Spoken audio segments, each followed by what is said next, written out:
Welcome to the Fantasy Football Brothers podcast. My name is Blake, and I'm here with my younger brother Carson, and we have entered the double-digit weeks in fantasy football, week 10. Look at us go. And I feel like you're catching on me in these scoring predictions. Did you make up some ground after last week? I did. I made up a whole one game on, nice. On the standings here. So I'm 79 and 57 on the season. You are 83 and 53. I feel like we're both getting further ahead of being 500 on it. I think we are getting better at it. We must be. Yeah, last week was a good week for us. I went 10 and 3. You went 9 and 4. Wow. Well, there you go. All right, so we got 4 teams on bye this week: the Bengals, Patriots, Jets, and Ravens. Surprisingly, it's the Jets who are Everyone joint. has a winning record. Yeah, everyone has a winning record, and Jets are joint best with the Ravens at 6 and 3. Yeah, they're frauds. You think so? Oh yeah, 100%. I don't want to get too much into it because they are on a bye, but You don't see a New York Super Bowl happening? no, I can't say that I do. That would be awesome. Yeah, Yeah. so you're missing quite a few players. That's how bye weeks go, as always. But yeah, let's talk about some people you can replace them with and go to Thursday Night Football. All right, let's jump right into it. So we're talking about a rematch of these teams playing just all the way back from Week 8. That's Falcons at the Panthers. Division matchup, of course. Let's go ahead and start with Cordero Patterson. He returned from IR and put up RB1 numbers against the Chargers, which a lot of people have this season. Only playing 39% of the snaps. He did get 18.3 fantasy points, 12 of those points coming from touchdowns. That helps a lot. You think Patterson is flex-worthy moving forward? I think at least. That's a fluky stat line, but Patterson had a good start to the season, and this was his first game back off of an injury that had him on IR. And this team obviously likes to run the ball for whatever reason, and even if they don't, Patterson is versatile enough, as we know, to do both. So I think he's at least a flex play. Yeah, I mean, I agree with that. I think that's kind of reasonable moving forward with him. Tyler Algier was also efficient with 38% of the snaps played, logging 10 carries for 99 yards and catching his only target for 24 yards. So he's kind of a big play guy in this offense, it seems. 9.9 yards per carry is hard to argue with, but when you're playing in less than 50% of the snaps, it kind of leaves a lot to be desired from your fantasy running backs. Go ahead. Yeah, I would say that he doesn't have the receiving floor that Patterson does, although Patterson didn't showcase it last week. We know what type of player he has. And to be completely honest, when you look at Patterson's game log throughout the season, he does not have many catches. He got 3 catches in week 1, and then 1 catch in week 3, and then 1 catch last week. He's missed a lot of time. This offense is just run very weirdly, we've come to realize. With an emphasis on run. Yes, exactly. Yeah. That is the case for sure. I mean, you have Drake London and Kyle Pitts, who you're going to talk about them soon, but just almost completely irrelevant, fantasy irrelevant for a lot of weeks this season. Agreed. Going back to Tyler Algier for a moment, I feel like he's a touchdown-dependent flex. He's gotten 10-plus carries in all but one game this season. I mean, obviously that includes the time where Patterson was missing, but Algier has been, even before Patterson's injury, he was getting double-digit carries every week, so he's a touchdown-dependent flex. I think in deeper leagues it's a viable flex consideration, but maybe not so much in your 10-team league. Yeah. I think that's fair. We'll see what happens in this next game. I mean, Patterson already outsnapped barely, but outsnapped Algier in his first game back from injury. But they obviously like the rookie, so could be a good play. But yeah, TD dependent for sure. Yeah. Kyle Pitts delivered another low single-digit score in Week 9. The last time Atlanta played Carolina all the way back in Week 8, as I mentioned, Pitts was the tight end 3 on the week, posting 5 receptions on 9 targets for 80 yards and a touchdown. Probably a career best for him, I would venture to guess. Although this was in 5 quarters of football, they did win that game in overtime. Is this reason enough to give Pitts another shot in your tight end slot? Maybe. If you're still don't have a backup plan for playing Pitts this far into this season, maybe you can convince yourself that is viable just because of how this game went just 2 weeks ago.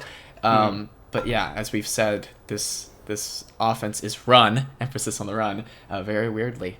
So yeah, that's what do you think about that? I am leaning towards giving him a shot considering the opponent and the situation.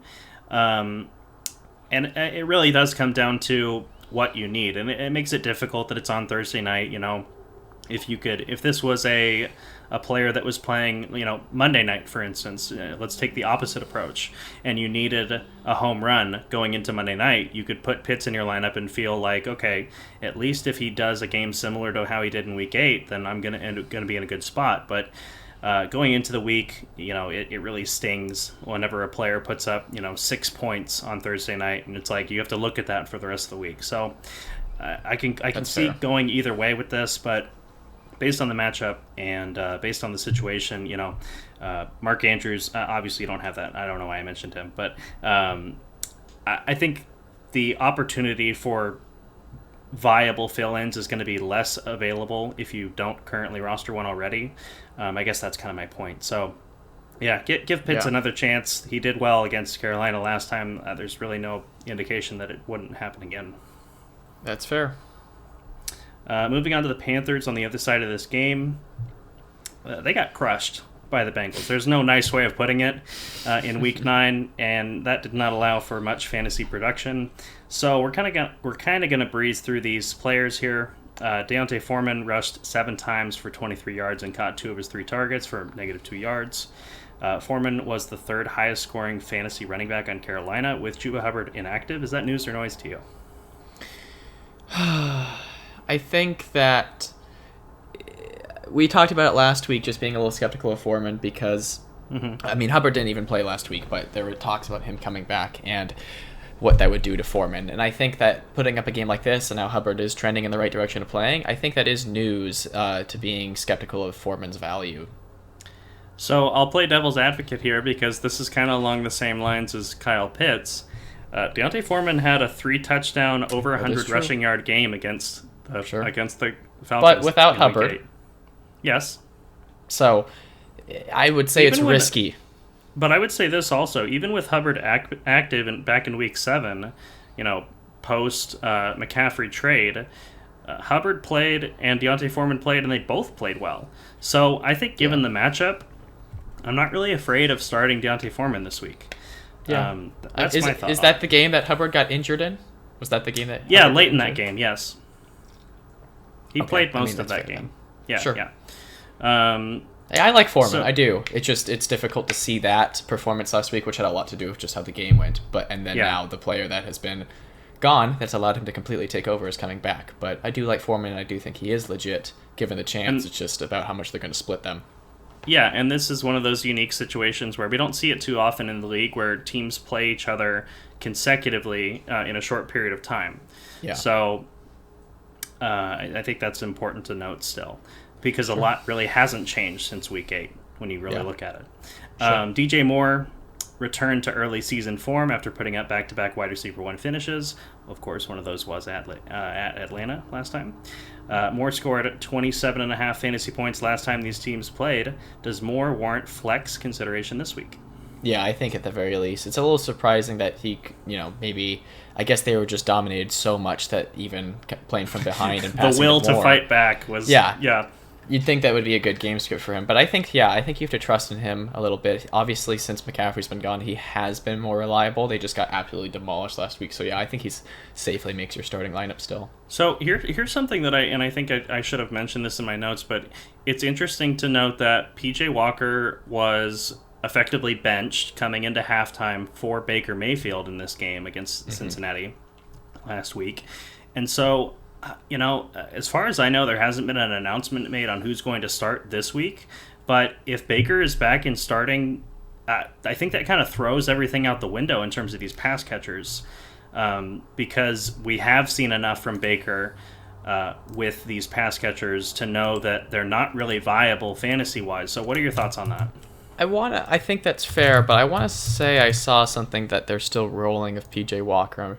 Yeah, 2 days ago it says expected to start, but yeah, it doesn't seem like it's official, and I think that maybe would change your confidence level. But I still feel like you have to feel good enough about DJ Moore just in this offense without McCaffrey. I think that's more important than Mayfield, in my opinion. But Yeah, I think that's still fair Yeah. analysis. No, and it's, again, DJ Moore is a player that has averaged at a minimum 6 targets every game he's played this year. So there is a somewhat decent floor there, but Yeah.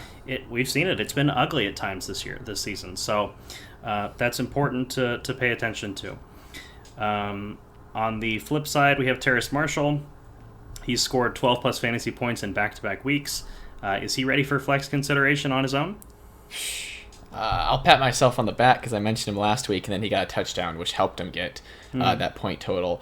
I think that since he got a touchdown that inflated his score, I wouldn't be rushing to put him in my lineup, but it could be a shootout again like it was just 2 weeks ago. So by that logic, it would be good, but I still would not feel confident. If we're having some fears about even playing DJ Moore, I don't know how Terrace Marshall obviously makes your lineup, but you should be picking him up. That's completely fair. And yeah, I would say worth picking off of waivers and someone to monitor. Depending on who's the quarterback moving forward. I think that's good. And in deeper leagues, maybe a consideration there. I'm picking the Falcons. It's hard to go with a team that hasn't even decided who they're starting at quarterback yet. I'm going to join you on that one. All right, let's move on to the Germany game. Seahawks at Buccaneers. So with the Seattle Seahawks, Geno Smith put up QB1 numbers last week for the first time since week 5. That was nice to see. Any hesitation around starting Geno this week? No, I think he's a good bye-week fill-in. And maybe even more if maybe you got an injury at quarterback or someone that's underperforming, but he's been surprisingly consistent. Yeah, I mean, he's the QB 8 overall, so he's probably been your starter for most weeks, I would argue to say. Sure. Yeah, no, I agree with you. I think that there's really no reason. Obviously, the Buccaneers defense has performed well generally throughout the season, but Geno's getting it done. He's got the weapons around him. I think he's going to be effective this week, like many others. Other lineup locks for Seattle include Ken Walker, which maybe offensive rookie of the year. We'll talk about that later. Sure. Tyler Lockett and DK Metcalf. On to the Buccaneers. QB1 numbers continue to elude Tom Brady as his last top 10 performance also came in week 5. Just got to, do a little bit of a congratulatory round of applause for Tom here. He has eclipsed 100,000 combined regular and postseason career passing yards. That is the first of his kind to do such a thing. I don't know if that will ever be passed. It is an exceptional stat, and I was listening to the broadcast on that Sunday game, and they were saying that, like, for instance, if Joe Burrow was the one, if he was continuing on the pace that he was on, he would be 46 before he eclipsed 100,000 yards. So it was just like, it's unbelievable what he's been able to accomplish in his 23-year longevity. career. Yeah, for sure. Yeah. That being said, the touchdown numbers continue to limit his otherwise stellar statistical campaign. Tom Brady has just one game this season with multiple touchdowns. That was week 4 against Kansas City. Is this the week that he breaks that streak? Maybe. Why not? It seems ridiculous that he hasn't done it more than once, so why not? Yeah. All right, I like the optimism. There you go. Leonard Fournette played 62% of the snaps last week, but again only handled 9 rushes for 19 yards. I think he's really being misused by the coaching staff there, but that's a different story.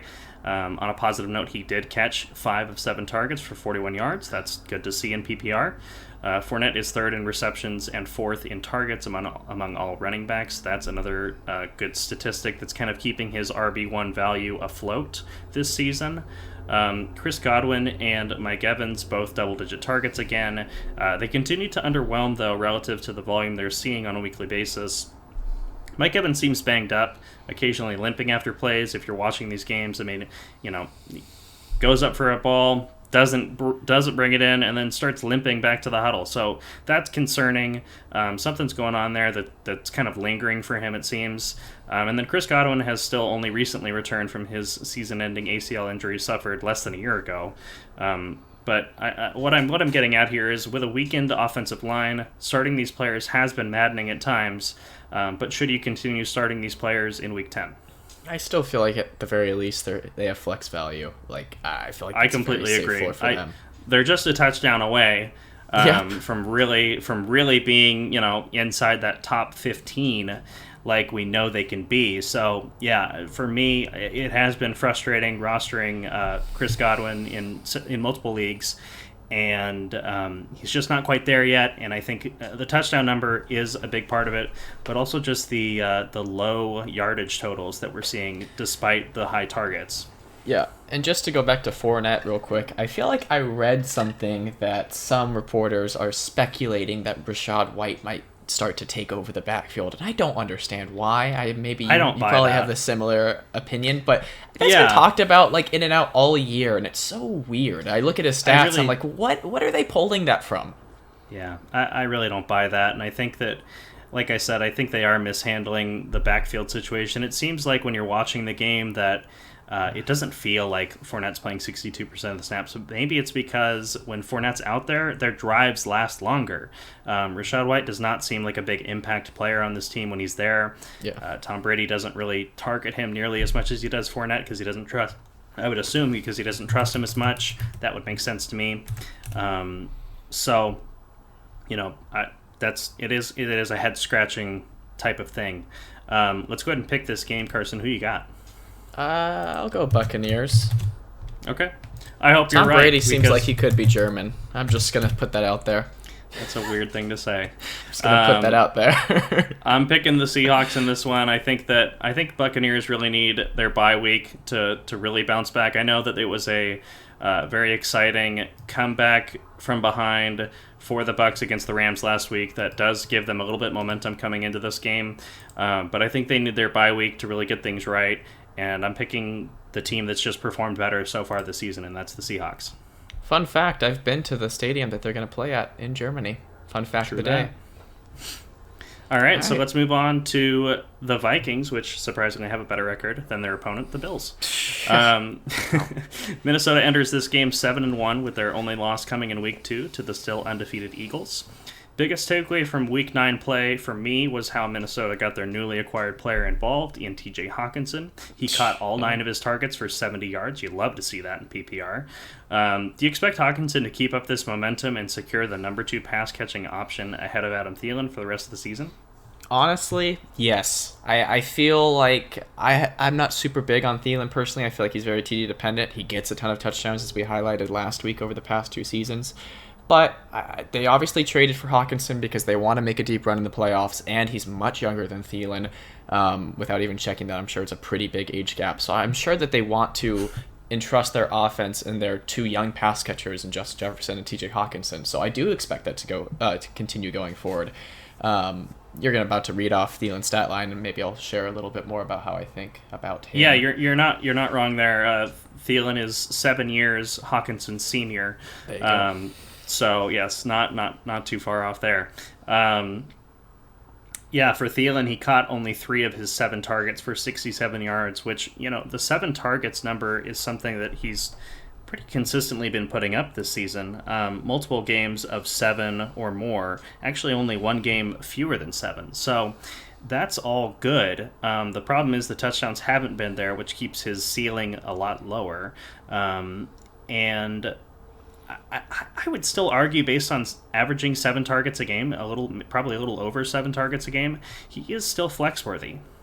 Yeah, and I think that's fair, especially in a game that could be a shootout, a passing shootout between these 2 teams. Mm-hmm. I think that could be a good opportunity for him, and I think he can maybe be more efficient with those targets and get more than 3 catches out of those 7. And you think Case Keenum's gonna lead the shootout? Yeah, we'll talk about that. That might influence who I pick in this one. Yeah.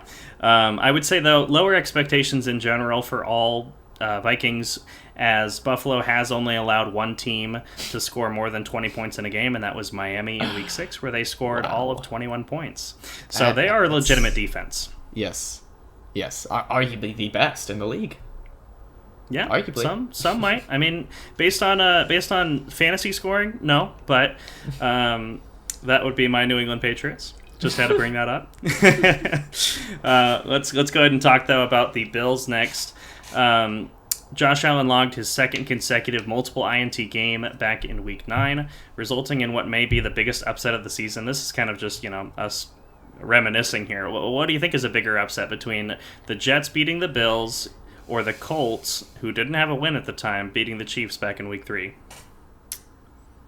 Probably the Bills loss because it's a divisional matchup, and see that to me is the reason why it's not a bigger upset, because divisional games are always different than just independent games. But yeah, to me, I was shocked when the Colts beat the Chiefs when they were 1-1 at the time. It just seems flukier, which I think hurts the effectiveness of an upset, because I think people were thinking, hey, maybe the Colts are having a bad start to the season and now they're picking it up, but in reality that was just kind of a fluky win for them, so I think that kind of diminishes the shock value. And to be completely honest, I think the Jets win was equally fluky.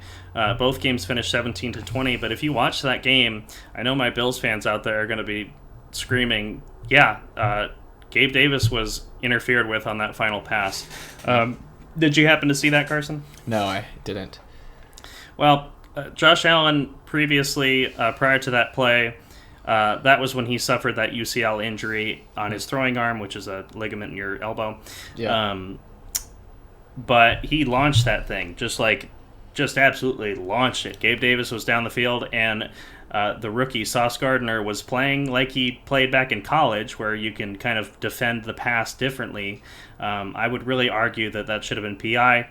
This is coming from a Patriots fan, so don't get all up in arms like, hey, you're a homer. It's nothing like that. It's really just, I think that they missed a call there, and I think that was what ultimately decided the game, which is unfortunate.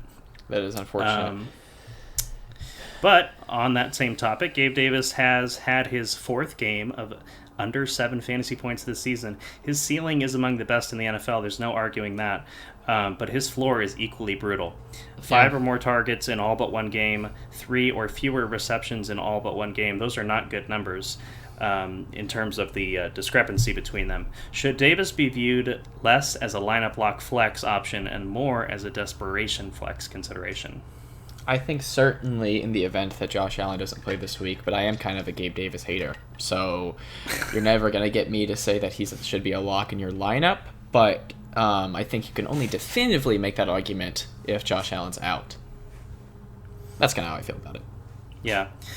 All right, so we're picking this game now, and I'm going to give you the privilege of going first. You're going Vikings. The privilege.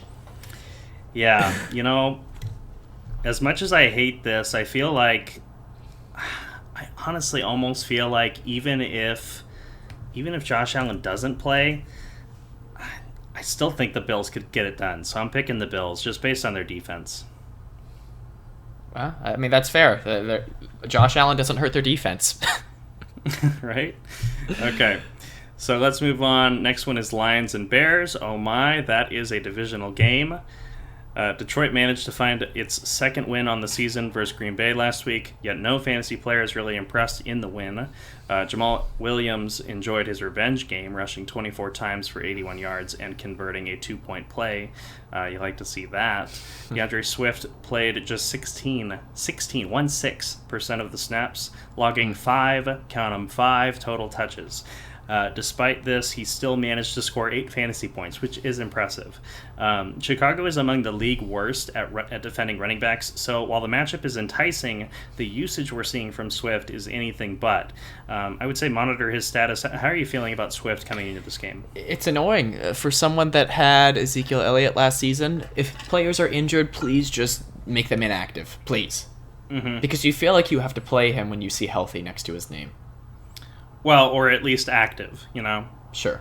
Because because he is coming into most of these games questionable, and ultimately getting the nod, and then being held back by the coaching staff, which is understandable because they have those assets that they need to protect for future seasons. I mean, these are franchise face of the franchise type players. So while I understand the rationale behind a limited workload for these players, I think it makes it really difficult for fantasy managers.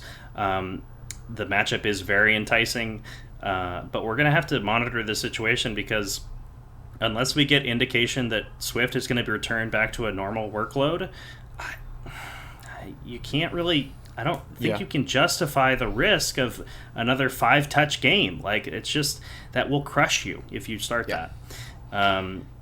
Similarly, similar situation. Amon-Ra St. Brown caught 4 of 9 targets for 55 yards. Nothing special in this game, but 19 targets in 2 games since returning from injury. Is he still a must start? Yeah, I think he is. I mean, they felt good enough to trade away Hawkinson, so you have to entrust that he is going to be the focal point of this passing offense. Sometimes that can be inconsistent with Jared Goff at quarterback, but I don't think you can bench St. Brown. That's just my opinion on it. No, and I think that's completely fair, especially when you think about that amount of targets that he's getting, and that target share that he demands in that offense. No more T.J. Hawkinson, and DeAndre Swift being less involved means more targets available for St. Brown. So, yeah, I completely agree. St. Brown should be played still. Yeah. Moving on to the Bears in this one, Justin Fields led the NFL in rushing yards with 178 in Week 9, which aided him in posting his first overall QB1 performance of his young career. That's exciting to see. Yeah. He now finds himself in another smash spot taking on the Lions, who, besides last week against Aaron Rodgers, has struggled to stop opposing offenses, allowing 27 points per game on average. And that's real NFL points, not to the position of quarterback. Yeah.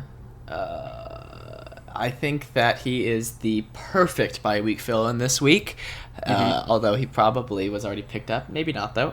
I think that maybe temporary... Yeah, he's rostered in about 80% of leagues, so more likely than not. Yes. I think your expectations need to be kind of kept in check a little bit. Now Justin Fields is being looked at his ceiling after that performance, but it is a good matchup against Detroit. But like I said, perfect for a bye-week fill-in, and if your normal starter has been kind of inconsistent, maybe go for it. Might be a little bold though, but definitely should be on rosters if he's not. But as you said, he is on rosters in the vast majority of leagues, so there you go. Yeah, most definitely. Both Chicago running backs were underwhelming in Week 9 as Fields stole the show. Are either Montgomery or Herbert worth starting against Detroit this week? Why did you put Por qué no los dos? You know what that means, right? Yes, why not both? Which might Right. be fair. We've talked about this backfield and compared it a lot to the Cowboys, as we like to do, for whatever reason. But, it should be a good day for this offense, this rushing offense. So, I think they both probably can safely make your lineup. Por qué no los dos? That's what I'm saying. So, yes, I think if you have Khalil Herbert or David Montgomery, and the one situation where I would avoid it is if you have both. If you roster both, you need to pick one and just live with it. But I mean, I wouldn't recommend starting both. But if you independently roster one or the other, I think that they're both safe or at least reasonable flex plays. If you had both, I assume you're picking Montgomery, right? That's an interesting question. I think, to be completely honest with you, Herbert has looked like the better running back this season. He's certainly the more explosive, and this is exactly why we compare them to the Cowboys' backfield, because Pollard looks like the more explosive back of the two there. I think when Montgomery's healthy, he probably has more goal line opportunities than Herbert. And so that limits, if you want to roll with Herbert, the example you are saying, if you do roster both, you have to pick one. I think you probably go with the guy who's the quote unquote starter. Just based on those goal line opportunities that may be there. Yeah. Do you have anything to add? It is similar. Like, it's bold to play Pollard over Zeke when they're both healthy, just because of how their teams obviously view them, despite maybe more efficiency for the backup. Yeah. So, yeah. No, that's fair. With Darnell Mooney, he put up his third double-digit fantasy week in 4 games. That's good to see. 7 on 8 targets for 43 yards and a touchdown. The matchup is great. Is Mooney a flex consideration this week? We keep on saying maybe. Why not against this defense? And would you start him in your flex? Week. Would you start him I in your would flex say in a probably 10-team not, league? because he's still No. He barely got over double digits without the touchdown. So, and now talk about Claypool. Maybe his usage will change my mind on Mooney, but that's just another mouth to feed in my eyes in the passing game that doesn't feed a lot of mouths. Okay. So Chase Claypool saw 6 targets in his first game with Chicago, which is somewhat promising. I think if you're absolutely desperate, you can flex Claypool against Detroit, but otherwise keep him on your bench until he gets more familiar or involved in the offense. He only played 35% of the snaps in Week 9. That's kind of why I'm coming at the perspective of Darnell Mooney probably should be a flex consideration because he's playing a high percentage of snaps, and it is such a great matchup. I think that's not an unreasonable No, I definitely wouldn't say it's unreasonable. I'm just saying that maybe still a little skeptical. I'm trying to look up Fields' passing numbers real quick because we know how great his rushing day. Like, his passing numbers weren't any better than any other game. He just threw more touchdowns, season high passing touchdowns. Yes, he was more efficient with his throws. Did have his season high of 28 attempts, 17 completions, which matches his season high. Yeah. But that's what I mean. It's like it's hard to be like, oh yeah, obviously Mooney makes your starting lineup, but I get where you're coming from. But I think given the matchup and just the way that Justin Fields seems to be kind of hitting his stride, we'll say, I think that Mooney is viable as a flex, and I think Claypool, if you absolutely are desperate, based on the targets that we saw from him in his first game with them, that that's an indication that they're looking to use him. And so with more snaps played, I think that there's more opportunities for Claypool, obviously. But if you can avoid it, keep him on your bench. I'm totally fine with that. Yeah. Let's move on to the last pass catcher we'll talk about, and that's Cole Kmet. He has scored 3 combined touchdowns in his last 2 games, averaging 4 targets per game, 3.5 receptions per game, and 26 yards per game in that span. Kmet failed to score any touchdowns in 2021, despite playing every game that season. Is this news or noise to you? Noise, for all of my previous reasons. And I think me mentioning all of his averages in that 2-game span is important because 3.5 catches, 26 yards, that's not great. If he doesn't score those touchdowns, it's pretty much just like any other tight end not named Travis Kelce, Mark Andrews, blah, blah, blah, blah. So, he's rostered in 42% of leagues in Sleeper. Maybe worth a pickup because it seems like this team may have found its identity, but I still don't think it's through passing. So that's why. No, it most certainly isn't. I mean, Justin Fields has 1 game over 200 passing yards this season. So there's not a lot to go around. It's really all about catches and touchdowns. So he's got more games than Brady with more than 1 passing touchdown, though. Okay, buddy. Okay. All right. That's so you want to pick weird. This game? I think the Bears, just because I do feel like maybe they found their identity, and I'm going to join you on that one. I like the Bears in this one. I think the Lions got away with one against another division game there. But Bears at home, they seem to be figuring everything out, and it's a lot tougher to defend a really effective running quarterback versus a quarterback in Aaron Rodgers who can't seem to do anything. Yeah. Let's move on. Maybe Fields can keep up the efficiency, which would make him a dual threat, which is why he was drafted to be their starting quarterback. Yeah. All right, so let's move on to Jaguars at the Chiefs. This one, Trevor Lawrence is a serviceable bye-week fill-in. If you're missing Lamar Jackson or Joe Burrow, I don't think you're missing Bailey Zappi / Mac Jones, or if you're starting Zach Wilson, you're drunk. But Lawrence has not finished inside the top 10 at the position since Week 7, but he's likely going to need to throw in order to keep up with Patrick Mahomes, who threw the ball, get this, 68 times last week. Lawrence is also coming off a career-high 53-yard rushing performance, so that could help his floor if Jacksonville decides to give him some more designed runs. He certainly has the capability to scoot, and that's helpful. Travis Etienne is finally beginning to look like the guy we hoped he could be when we drafted him. I know you're excited about that as someone who drafted him. I drafted him in a different league as well, so I'm feeling it with you. The weird part is that Etienne was a very reliable pass catcher in college in his time there with Trevor Lawrence. Yet Jacksonville continues to use him like he's Derrick Henry, rushing the ball 24-plus times with very few targets in the passing game. It's a perplexing situation, to say the least. In spite of this, he hasn't finished worse than RB8 since taking over as the lead back, so you love to see that. Yeah, this is not how I expected him to break out with the way they're using him, but I can't complain one bit. Yeah, no, he's looking like, probably second only to in terms of active running backs. He's probably only really behind Nick Chubb in terms of efficiency. So, very exciting there. Talking about the pass catchers for a bit, Christian Kirk has worked his way back into flex plus consideration and has favorable matchups in each of his next 4 games. Maybe a trade target to finish the fantasy regular season at Kansas City, and then a bye week in Week 11, and then home to Baltimore, and then on the road for both Detroit and Tennessee. I think that's fair. Sorry, I want to say, with this in conjunction with expecting Trevor Lawrence to have to pass the ball more to keep up with the Chiefs, and we know how each of them looked at the beginning of the season, the first 3 weeks when they were doing that.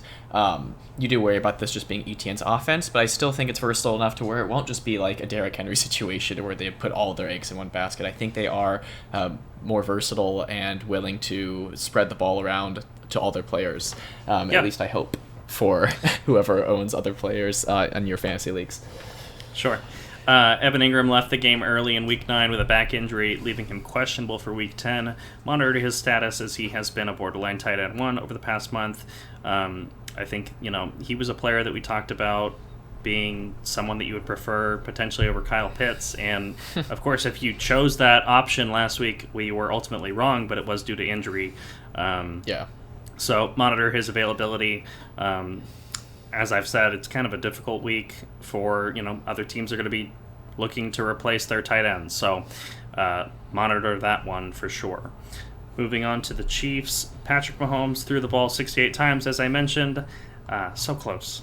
And the running backs are all usable as the running backs are all unusable as far as I'm concerned. McKinnon played 62% of the snaps, but that was largely due to Kansas City playing from behind for most of this game. And that's an unpredictable trend given Kansas City's track record. Pacheco, the supposed starter as of Week 7, played 22% of the snaps and led the committee in carries with 5 and tied CEH for rushing yards with 5. CEH played 17% of the snaps. His usage has decreased in 4 consecutive games. I think CEH is droppable. Honestly, I don't think any of these running backs warrant being rostered. Do you disagree? No, because we've never liked CEH's usage even when he was fantasy relevant this season. So there you go. You're absolutely right. We were pounding the table for you to sell high on him, and hopefully you did, because he's borderline unusable, and I think it's not. It's honestly not even borderline. Like 17% of the snaps, single-digit points in 4 straight games. Let me double check that real quick.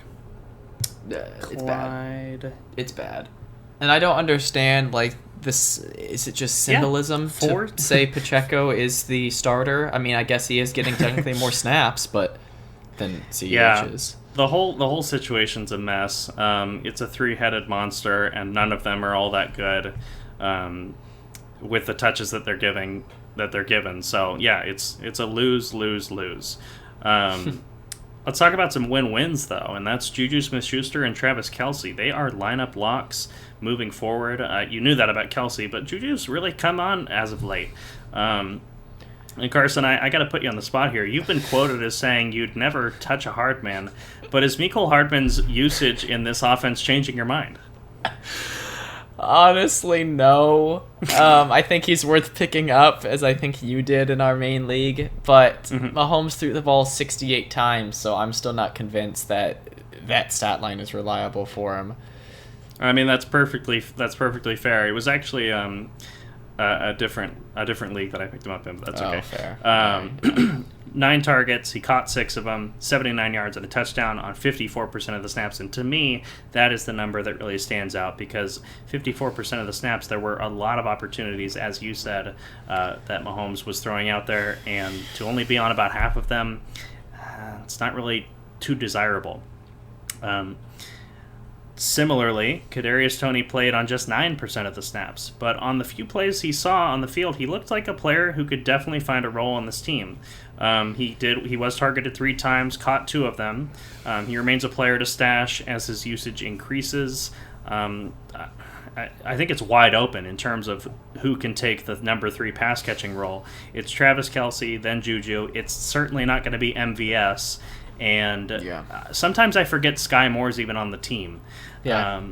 He was a complete whiff of a draft pick this year. For fantasy purposes, obviously. The team is obviously still got a lot of time to figure out how they want to utilize him. But for fantasy purposes, Sky Moore has been an absolute whiff. Yeah. I feel like Kadarius Toney could pass Hardman on the depth chart before Hardman becomes consistent. So yeah, and I think that's reasonable. Absolutely. I'm picking the Chiefs in this one. Ask why. Hey, There's something I love in it. me. I love it. I love getting easy wins against you. So let's move on. Come on. Carson, in case that wasn't clear, Carson picked the Jags to win. Yep. All right, so let's move on. Browns at Dolphins in this next game.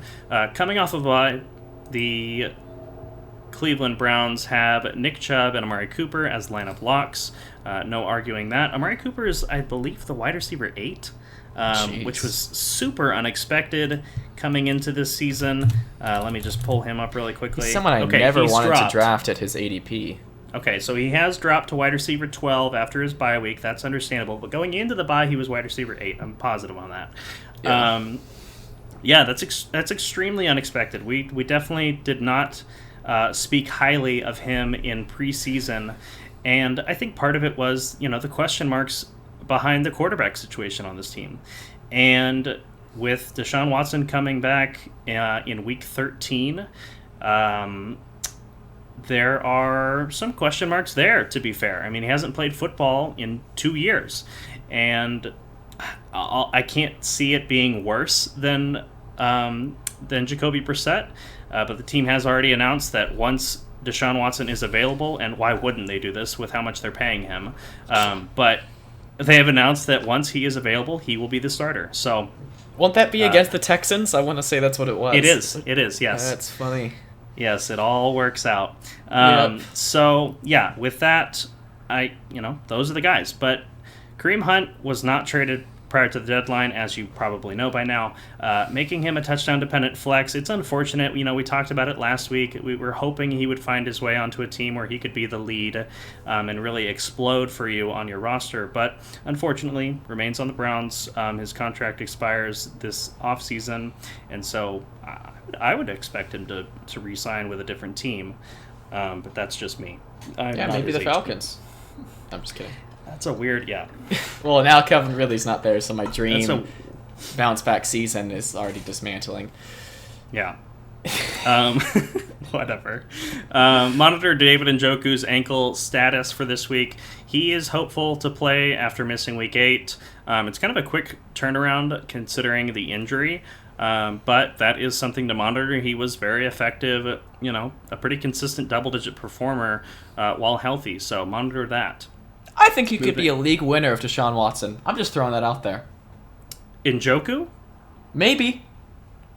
What do you mean, maybe? You can't just make a claim like that and then follow it up with a maybe. I mean, he was like the tight end 4 before he got injured. And obviously this is more for leagues that play tight end. Now he's still the tight end 9 after not playing in week 8 or 9. And he honestly was kind of leading this offense. And he was like one of the most consistent pass catchers, more consistent than Amari Cooper a lot of the time. I'm just saying. There was a portion of time where, and it was fairly recent, when Taysom Hill was tight end, 4? Okay, so but this dude's at least let's had... keep everything in perspective. Okay, that's tight end that's is a wasteland. Fair. That's totally fair. Okay, Njoku had 30 receptions between weeks 3 and 7. That's great for a tight end. Yeah. Okay. Taysom Hill's I guess that's the end of it. Okay.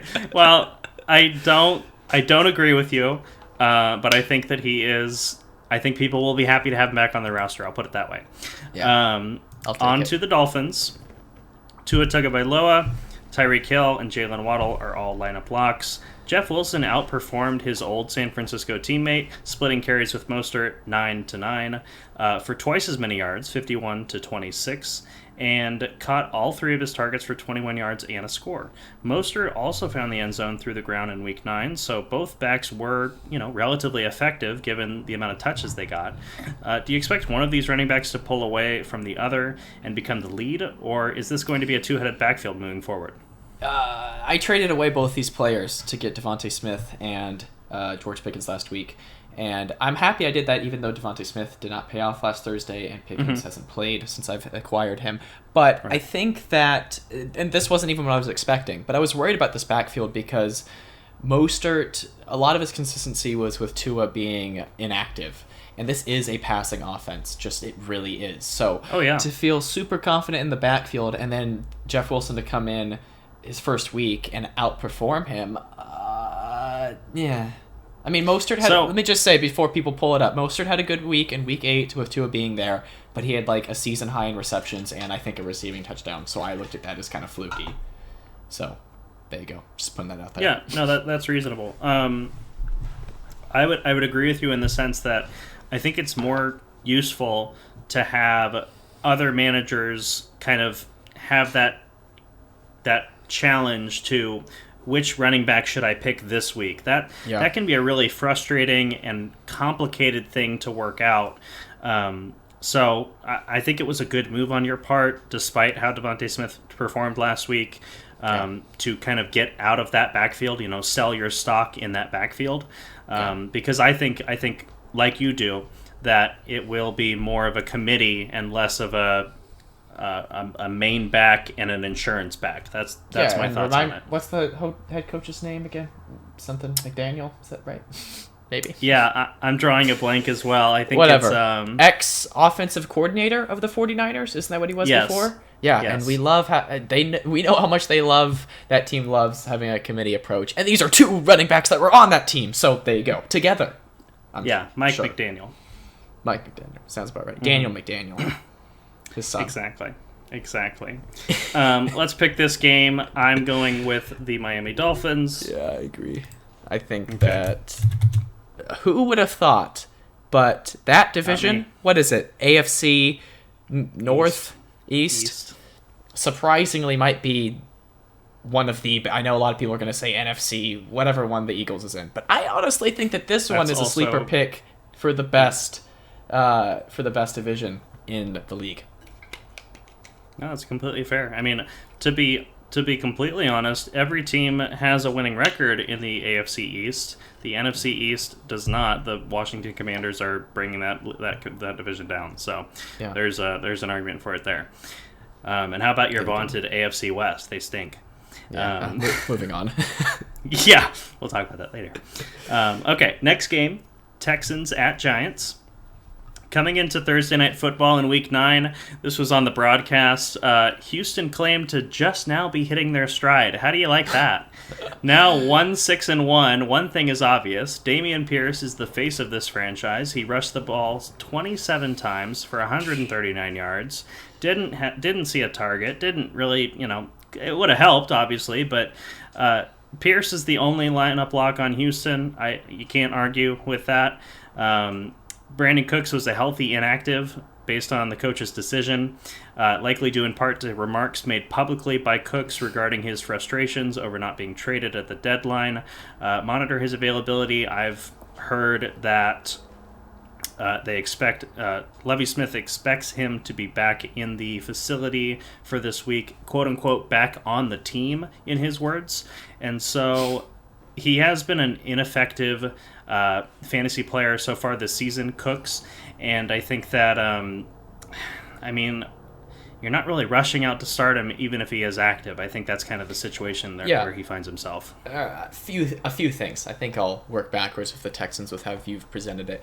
I think that there's enough going against Cooks to where you can bench him until he proves it to you again. I think that's fair. With Dameon Pierce, it is very unique that a player is getting so much more usage in their rookie season than they did in their entire college career.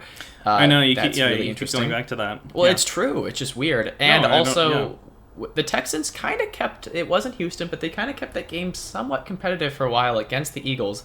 And Yeah, I believe absolutely. that was their first opening drive touchdown of the entire season. Yeah, it was. So maybe they are hitting their stride. It was a yeah. It was just so bold to say that. But it was a very it was a surprisingly competitive game. I'll give them that. Yeah. But yeah, moving on to the Giants. Saquon Barkley has the privilege of playing Houston, the worst run defense in the NFL. This is an absolute smash spot for Barkley coming off of a bye. And I also expect Daniel Jones to bounce back from his poor performance at Seattle in Week 8. He might be a decent bye-week fill-in. He is. That's who I chose as my bye week fill in for Lamar. I'm boy. stacking Daniel Jones and Saquon. Hopefully, they can both eclipse 100 rushing yards or something against this defense. Yeah, that's entirely possible. Yeah. All right, I'm picking the Giants. I am too. I think Houston haven't quite found their stride yet. Yeah, probably not. All right, I'll take over here and talk about Saints at Steelers. So, with the Saints, is it time for the Saints to start Jameis Winston again? Andy Dalton's Week 9 stat line was 19 for 29, 210 passing yards, a touchdown, an interception, and 2 carries for 5 rushing yards. I already know your opinion, but yeah, is it time to start Jameis Winston again for the Saints? To be honest, I really don't know if it matters. I think what's more of an issue on this team is that they're missing Michael Thomas. Yeah. And who's expected to miss the rest of the season? I didn't realize it was that serious for his toe injury. Yeah, I think he caught Aaron Rodgers' COVID toe or something because it's bad. I saw a meme. Sorry, that was like, I keep on thinking of things to say. I saw a meme that was like Brian Robinson shot, missed 4 games. Michael Thomas toe. Yeah, that's kind of unfortunate. I saw that as well, but I think that's really the big issue is that this team can't rely solely on the rookie Olave. I mean, he's been a great player. There's no arguing that.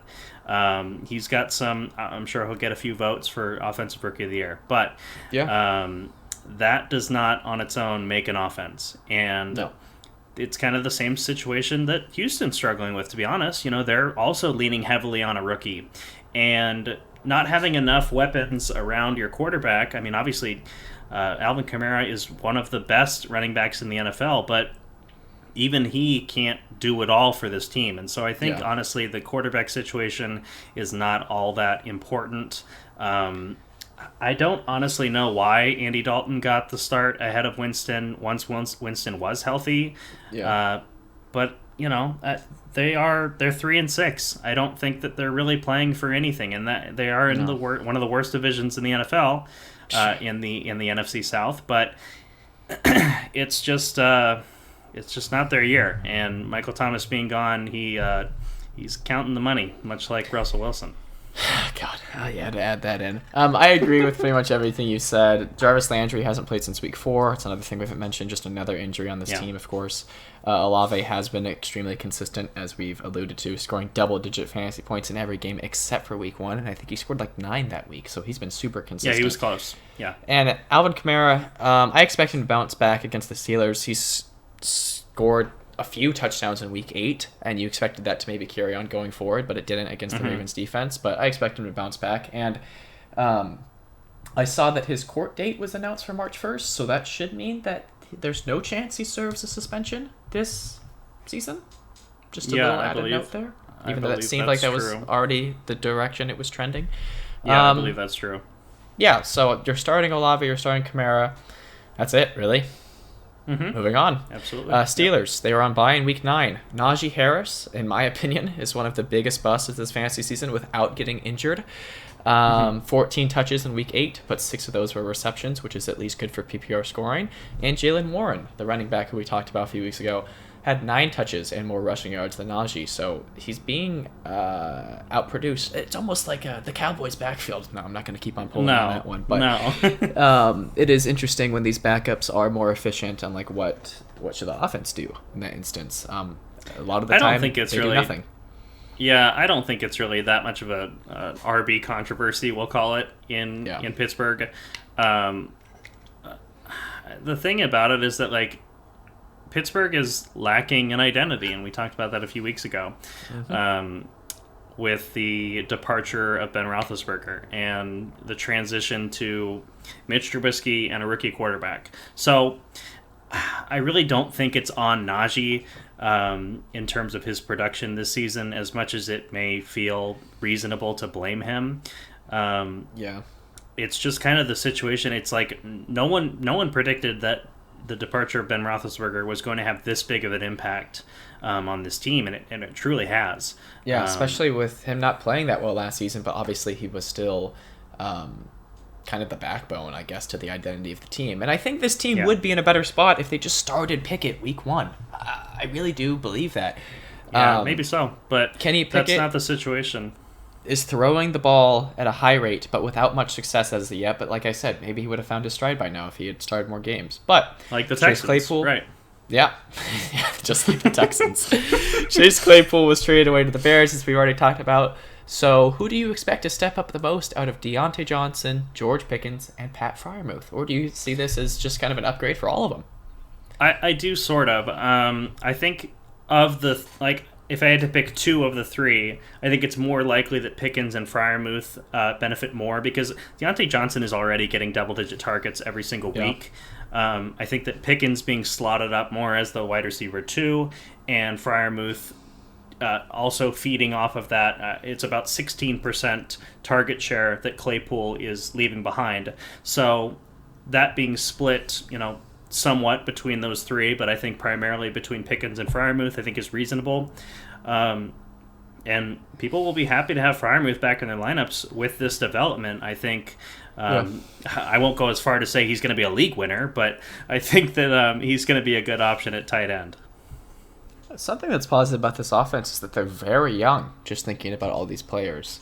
Sure. Deontay Johnson is probably the oldest in the skill positions, and I don't even think that much, maybe 26. Like, he's not that old. He just signed his extension this past offseason. So he's got to be, I think probably 26. I'll look that up while you pick your team.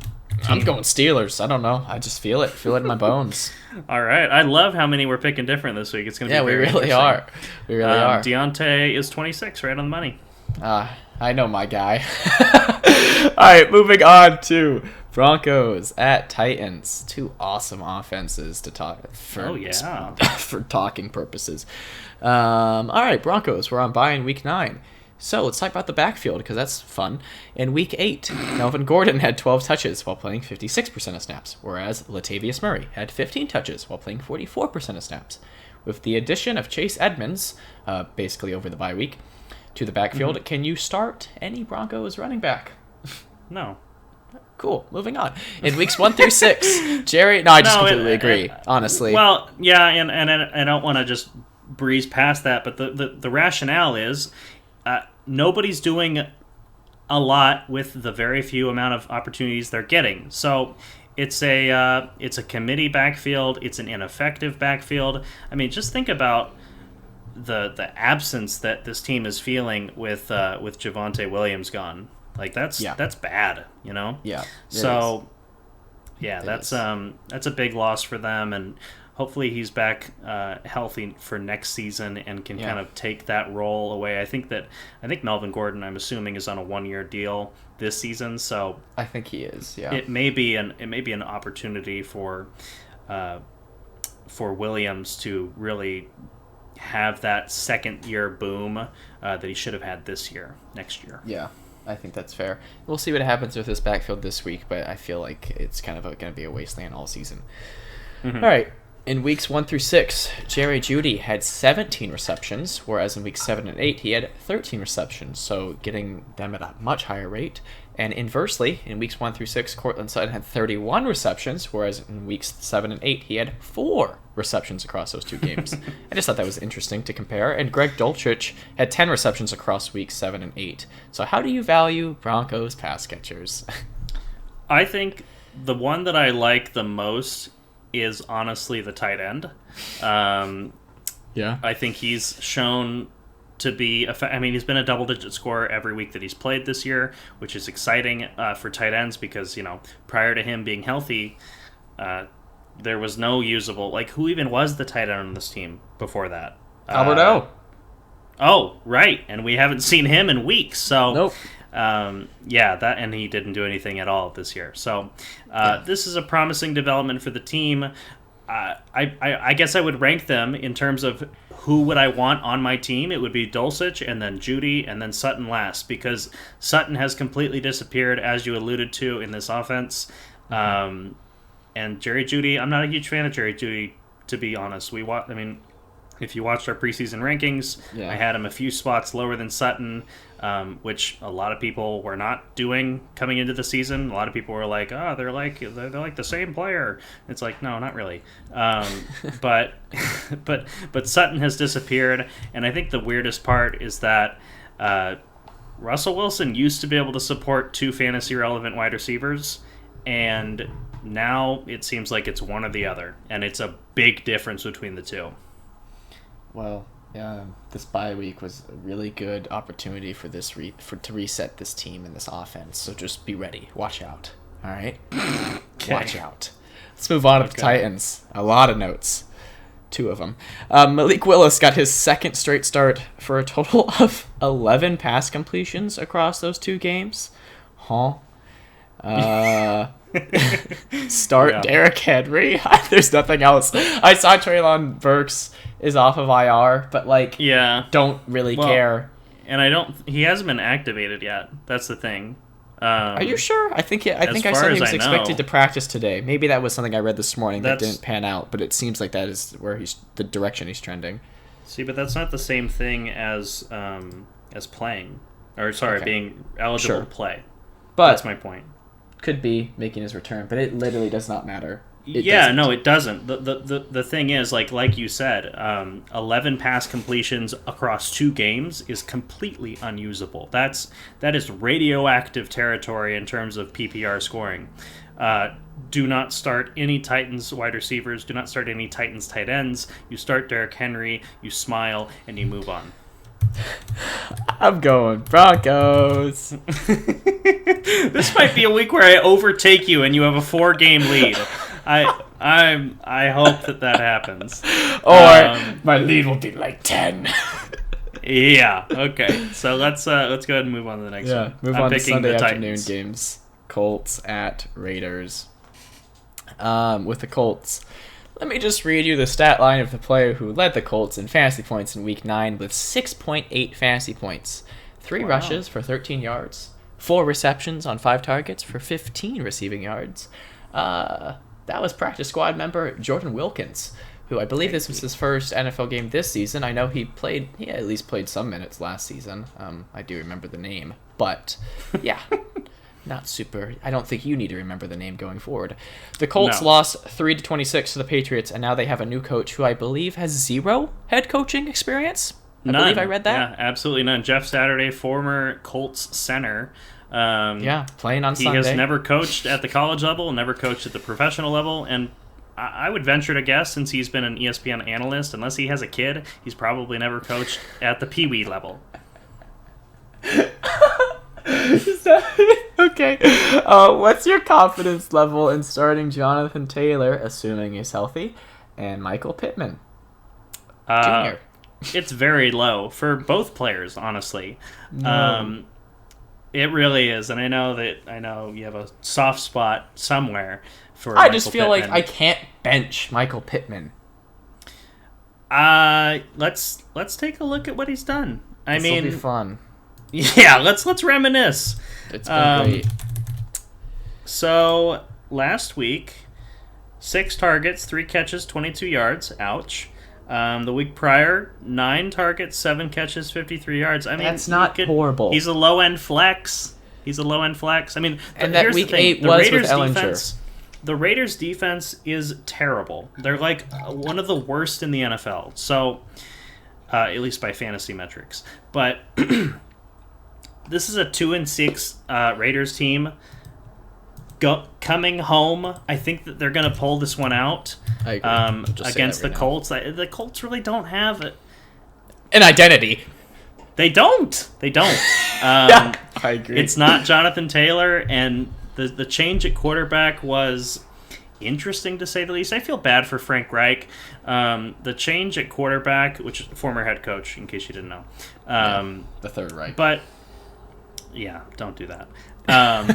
We're going to get taken down. We say stuff like that. No. The Colts are going in with... it's like a Ted Lasso situation. They're just pulling a guy in and being like, hey, you're the coach now. It's just...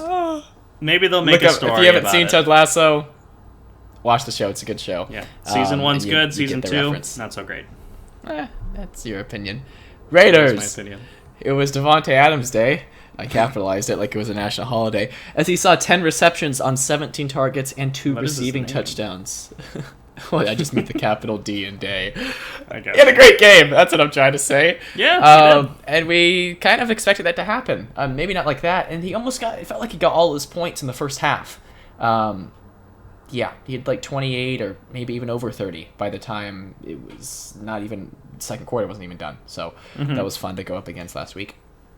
Anyways, yeah, that was Jacobs. His. I just want to add that was his first wide receiver one, like overall wide receiver one performance since changing teams. So that's cool. Yeah, that's cool.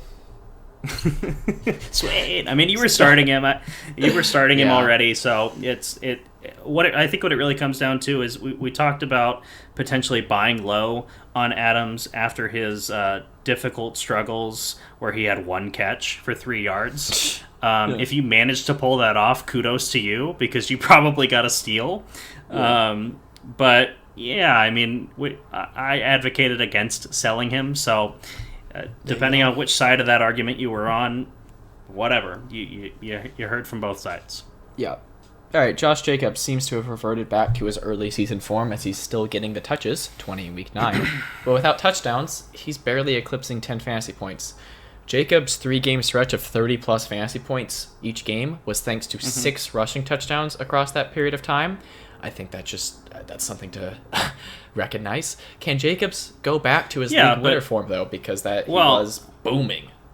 Okay, so you're talking about an unsustainable stretch of performance. Yes. Like, despite the rushing touchdown amounts, he was still rushing for an average of over 140 yards per game, and catching passes. So it wasn't as though those touchdowns were inflating his totals to where, without the touchdowns he wasn't even that great.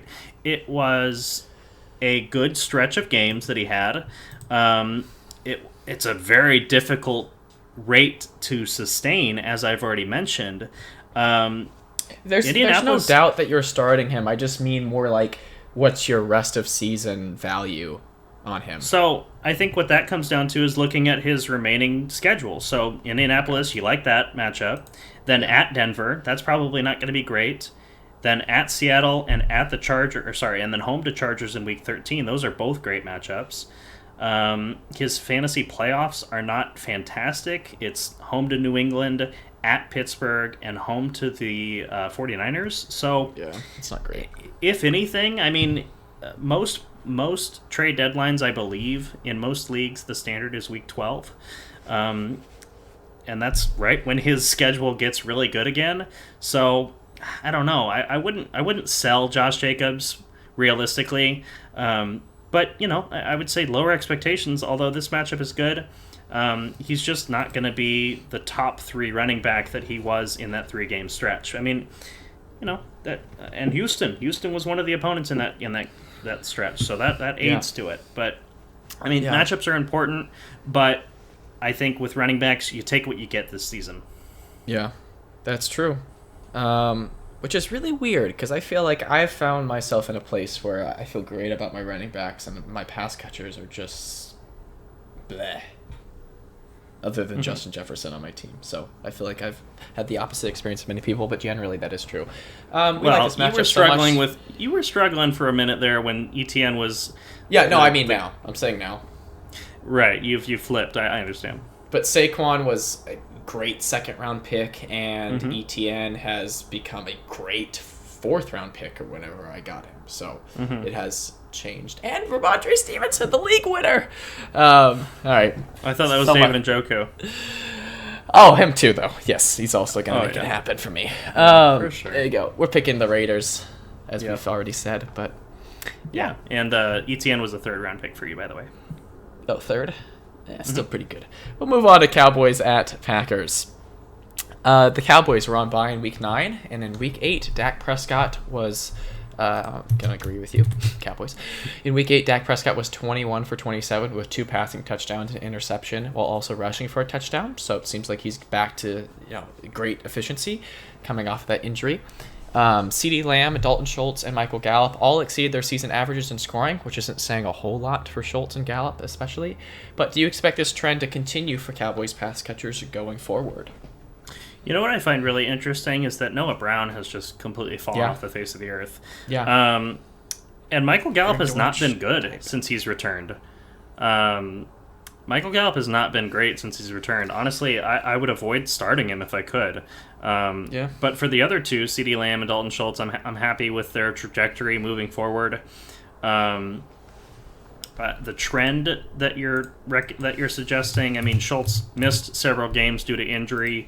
And CeeDee Lamb has been force-fed all year long, whether it was Cooper Rush or Dak Prescott in Week 1. So, yeah, I mean, I think those two players, Lamb and Schultz, are trending up, or at least plateauing back to earlier season value. Gallup is someone, like I mentioned, I'm not really looking to start. So yeah, I feel like I've seen the narrative that Gallup isn't fully recovered from his ACL injury that kept him out at the beginning of the season, so maybe the bye week could have helped with that, maybe. But I do agree, and I think just looking at the sleeper projection for Schultz being 8.51, I think that's kind of insulting coming off of last week where he had 6 catches for 74 yards. I mean, that's a patented Dalton Schultz floor, that's honestly. Week 8. Yeah, they went by. Sorry. Yeah, Week 8. That's okay. But don't you think?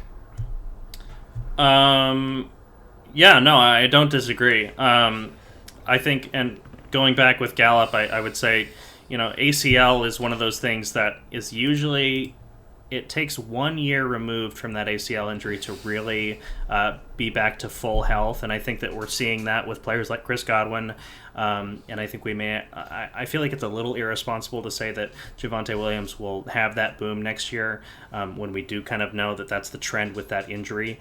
So I just wanted to put that out there because I think that is a real thing. We're seeing it this year with Saquon Barkley especially. Yeah. All right, moving on to the backfield, and I feel like I've already made this point, but just to reiterate, despite Tony Pollard scoring 3 rushing touchdowns in the absence of Ezekiel Elliott, it seems like the Cowboys are more than willing to give the keys to the backfield back to Zeke. Yep, fun. Back to how we view this backfield. Yay.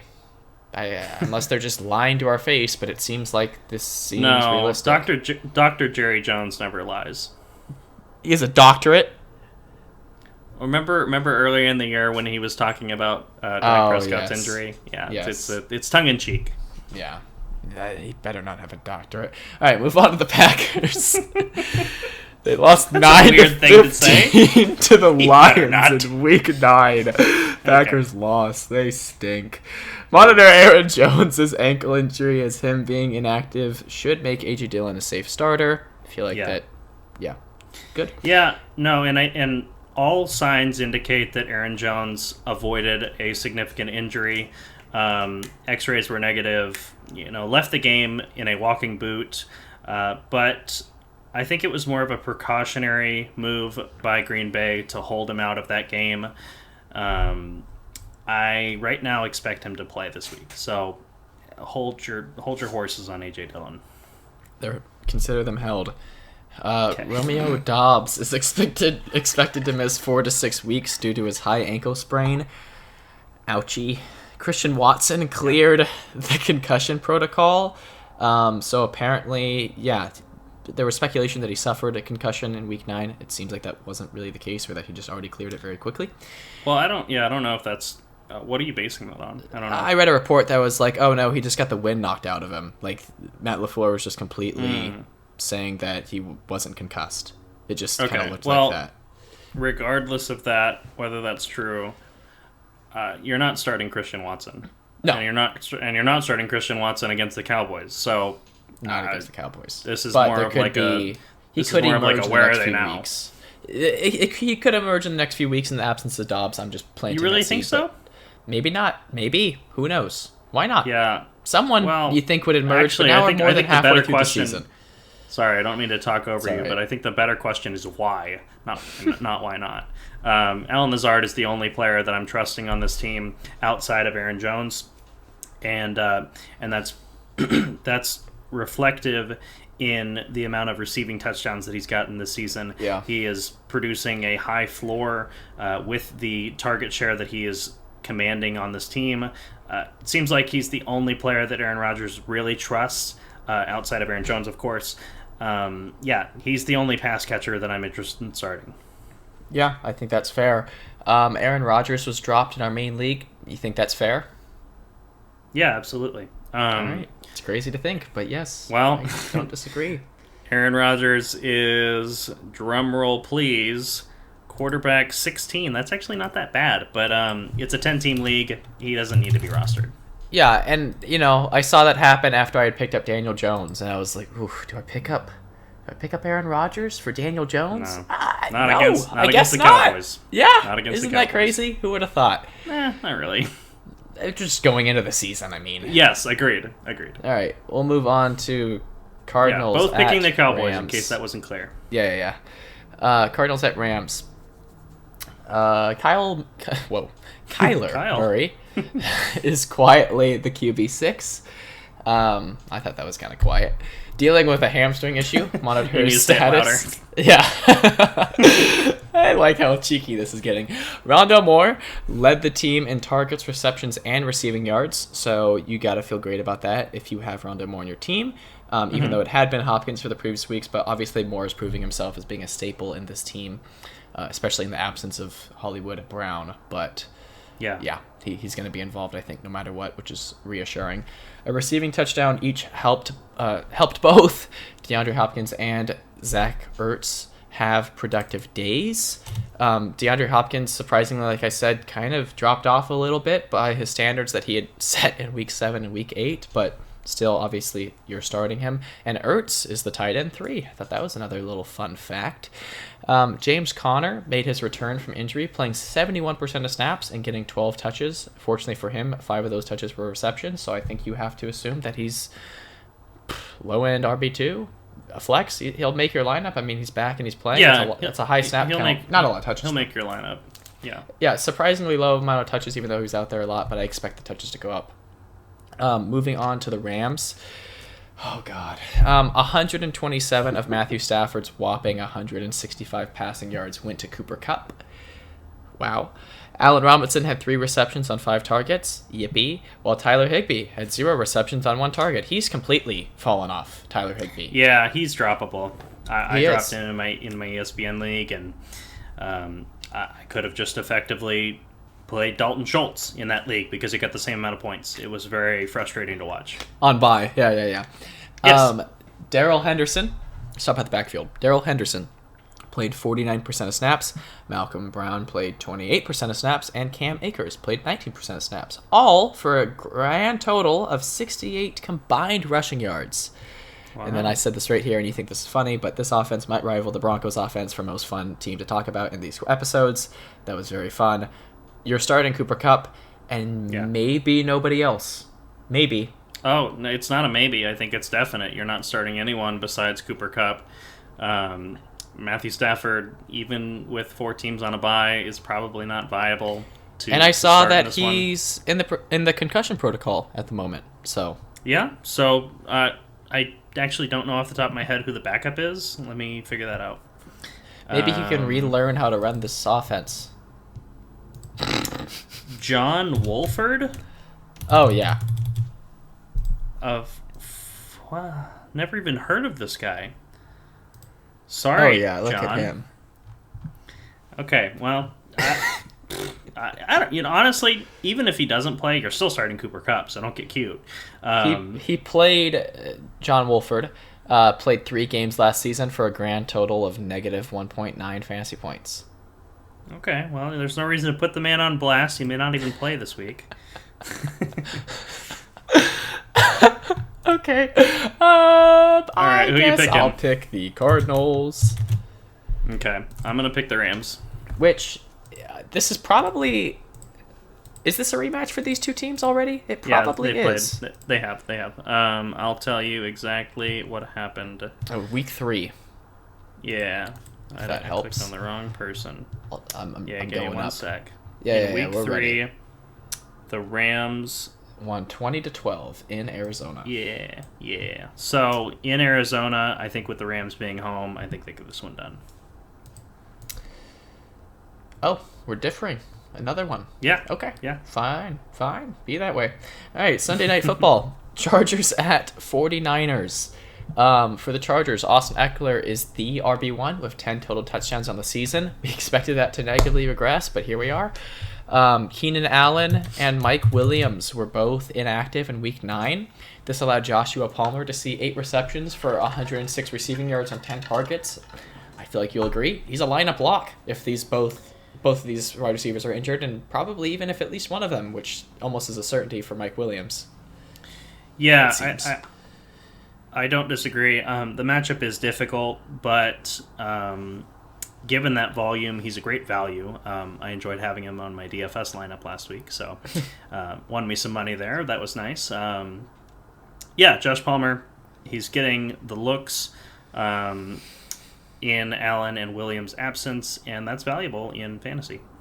Yeah, and I think with the matchup, DeAndre Carter and Gerald Everett probably aren't worth starting. Maybe Everett if you're desperate for a tight end in a league where maybe your main tight end's on bye, but he hasn't really taken advantage of the absence of the 2-star wide receivers, kind of surprisingly, I guess. Yeah, I mean, I would say, he saw 8 targets, caught 5 of them, not many yards last week, but I think he's still startable. Sure. I wouldn't shy away from him if I rostered him. Yeah, I forget how low the bar is for tight ends. Yeah. Fun. Keenan Allen is described as being, quote, close to turning the corner and will not be placed on IR. And going where? Back to the locker room, I guess. Yeah. He's been quoted as saying that he's not going to play until he's 100% healthy. I think this is a situation that continues to linger more likely than not. I think I wouldn't say we're farther from him playing than we were earlier in the year, because that would be absurd. But I don't think this is the week that he comes back, honestly. I don't even know why they played him the week before their bye. Why? That was in week 8 bye, maybe something like that. They had a week 8 bye. Yep. Weird. And then Mike Williams will likely be out for another 2 weeks. It seems like the most recent report was 2 weeks ago that said a month, so that's where I'm pulling that from. It doesn't seem like there's any chance he plays this week based off current reports. Let's move on to the 49ers, who were both picking to win. They were on bye in week 9. Christian McCaffrey boomed in week 8. Deebo Samuel was inactive in week 8, so it's still unclear what this offense will look like with a fully integrated CMC and a fully healthy Deebo. So it'll be fun to see that. Well, and Brandon, and I think, go ahead. Yeah. I was just going to say, I think that, honestly, we shouldn't be worried about either of these players eating into the value of the other. They're playing different roles, and I think that's much to Deebo's benefit, and I think he appreciates that. There was a lot of controversy over the offseason about him not wanting to play running back. So this is good for all aspects of the offense. And like you have here, Brandon Ayuk benefited in the game where Deebo was absent. But even when Deebo was playing, Brandon Ayuk has been playing well with Jimmy Garoppolo. He has. He had 6 receptions and a receiving touchdown in week 8, while George Kittle had 3 receptions and a receiving touchdown in week 8 as well. So not a lot of receptions for Kittle, but I feel like you got to feel pretty good about starting him because it seems like this offense is just good. Right? Yeah. Okay. Yeah. Christian McCaffrey and Deebo might be the 2 most versatile players in the league. Only behind Taysom You're Hill, forgetting of course. Taysom Hill. Yeah, that's funny. I was literally setting up that joke, and you that's funny. That is interesting, though. Like, McCaffrey literally can play as a wide receiver, even a quarterback, as we saw in week 8. But he can literally play as a wide receiver, and Deebo can literally play as a running back. That makes this offense, I feel like, very hard to plan against. And I think that a sneaky Super Bowl contender. Honestly, this offense is scary. This defense is scary. I'm just putting it You think out there. Garoppolo can get it done? I don't know. I wish Lance. Not that Lance could really carry a team, but just with his potential, I wish that he could be there right now. Yeah. Fortunately, he's not dead with the way I'm kind of speaking about him, and hopefully Jeez, next season he will take over. This will be a great offense. All right, Yeah. 49ers for the win. All right, moving on to Monday Night Football. Divisional matchup, Commanders at Eagles. Biggest spread, I believe. Eagles are a 10.5 point favorite. You're going to Go pick ahead the and join Commanders, you. right? Oh. No, this is not. Well, I'll differ. I've already. This done is that not the enough. week where the Eagles lose their streak? No, and I think their next 4 games are all against teams that currently have a losing record. This being one of them. So, I thought it was fluky that they would be being looked at as the best team in the league because of their undefeated record. But hey, they're just continuously getting it done. They are. But let's talk about the Commanders. Tennessee has just to fact check you. Tennessee does have a winning record in Week 13. That's their fourth. So that stat was from going into. But maybe by the it was- time they play, they will have a losing record. Yeah, I don't know. think I saw that stat Thursday night after they beat the Texans. So Yeah, it that's just fair. barely switched. All right, with the Commanders, Curtis Samuel had 4 touches, but a long receiving touchdown helped his fantasy day. Do you feel like he's at least flex worthy? It's difficult. It's difficult with Curtis Samuel, I feel. It is. He's been inconsistent since Heineke got there. 4 targets in consecutive games. That's a little concerning. But a double-digit score in his last 3 games. So I think he is flex worthy. It's just a matter of how lucky you feel. One of those games was elevated by a touchdown. But yeah, with Curtis Samuel, you don't feel good about it, but I think you can flex him. Yeah. Actually, you know what? I'm going to take that back because it's the Eagles' defense, and they have one of the best secondaries in the NFL. That's true. If I can avoid it, I'm not starting Curtis Samuel. Yeah.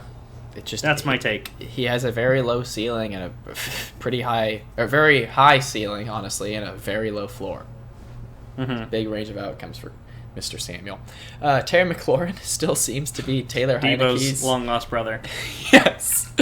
Terry McLaurin still seems to be Taylor Heineke's favorite target, but Heineke only had 15 pass completions. But I think you still feel good enough starting McLaurin. J.D. McKissick was inactive with a neck injury in Week 9, which you might be like, who cares? But I'm kind of coaxing in a little narrative here. Yeah, sorry, JD. But this resulted in a split backfield between Antonio Gibson and Brian Robinson, who both saw double-digit carries without eclipsing 50 rushing yards, respectively. Mm-hmm. I already know what you think about this, but just to put it out there in case it happens, and if it doesn't, we can disregard this. Could Antonio Gibson be a sneaky play against the Eagles, especially if McKissick is inactive again, as the Commanders will most likely be trailing the Eagles throughout the game? Yeah, the only Commander I'm comfortable starting is Terry McLaurin. Yeah. So I don't like the way that Gibson's been getting his points in fantasy lately. It's felt reminiscent of early season CEH to me, and that just makes me uncomfortable. And with Brian Robinson, he has no value in PPR.